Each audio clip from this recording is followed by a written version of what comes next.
فيه مياه. بسم الله الرحمن الرحيم. الحمد لله رب العالمين، والصلاة والسلام على سيدنا محمد الصادق الوعد الأمين. اللهم أخرجنا من ظلمات الجهل والوهم إلى أنوار المعرفة والعلم، ومن وحول الشهوات إلى جنات القربات.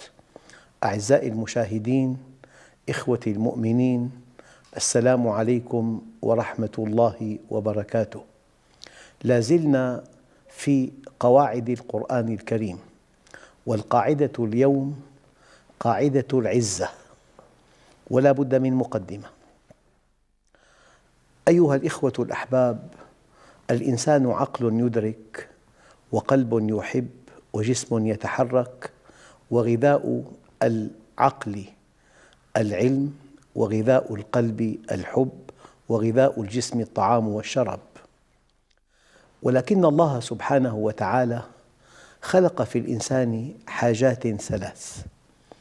الحاجة الأولى حاجته إلى الطعام والشراب ليحافظ على بقائه، وأما الحاجة الثانية فهي حاجته إلى الطرف الآخر، إلى زوجة، وحاجة الزوجة إلى زوج.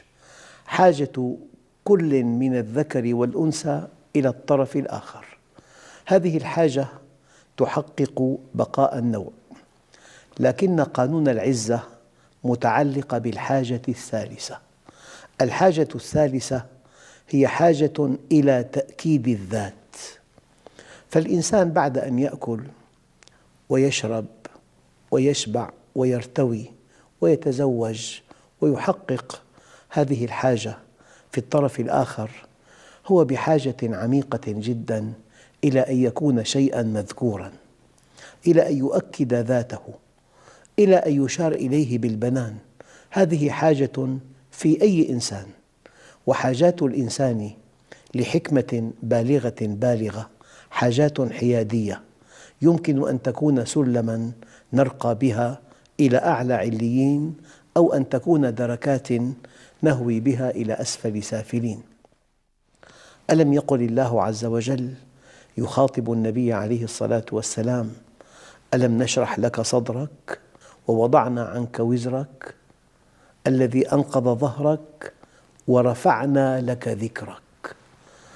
هذا الرفع للذكر تلبية لحاجة في الإنسان، لكن هذه الحاجة كما أقول دائما حيادية، قد تكون سلما نرقى بها إلى أعلى عليين، وقد تكون دركات نهوي بها إلى أسفل سافلين.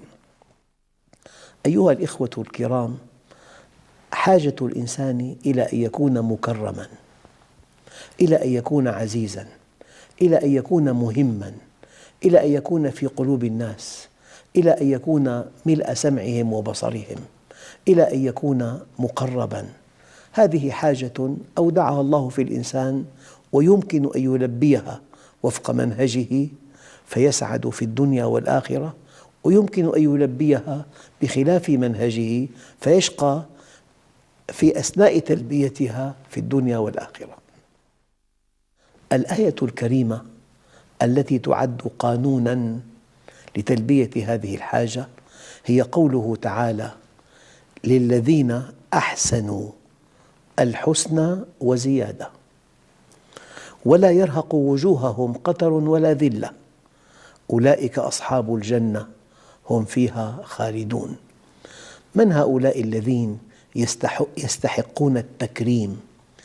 من هؤلاء الذين يستحقون أن يكونوا في مكانة عالية في مجتمعهم؟ للذين أحسنوا. وكلمة أحسنوا كلمة جامعة مانعة شاملة. أحسنوا في عملهم، أحسنوا في زواجهم، أحسنوا في حرفهم، أحسنوا في علاقاتهم، أحسنوا في كسب أموالهم، أحسنوا في إنفاق أموالهم، أحسنوا في وقت غضبهم، أحسنوا في رضاهم. الإحسان كلمة جامعة مانعة مطلقة. أنت حينما تكون محسناً، حينما تبني حياتك على العطاء، حينما تكون لبنة أساسية في بناء. حينما تكون متفوقاً على أقرانك أنت محسن، والإحسان بشكل دقيق نصفان: التزام وانضباط بتعليمات الخالق، ثم عطاء للمخلوق. التزام وعطاء. للذين أحسنوا أكبر جزاء لهذا الإحسان الجنة، للذين أحسنوا الحسنى وزيادة. قال علماء التفسير: هي النظر إلى وجه الله الكريم، هي الزيادة. وجوه يومئذ ناظرة إلى ربها ناظرة. للذين أحسنوا الحسنى وزيادة ولا يرهق وجوههم قتر، أي تقنين أو حرمان ولا ذلة. ما الذي يؤلم الإنسان؟ أن يكون محروماً أو مهاناً، محروماً أو مهاناً. فمن أجل أن أكون كريماً متفوقاً متألقاً محبوباً عزيزاً، أشعر بقيمتي في مجتمعي،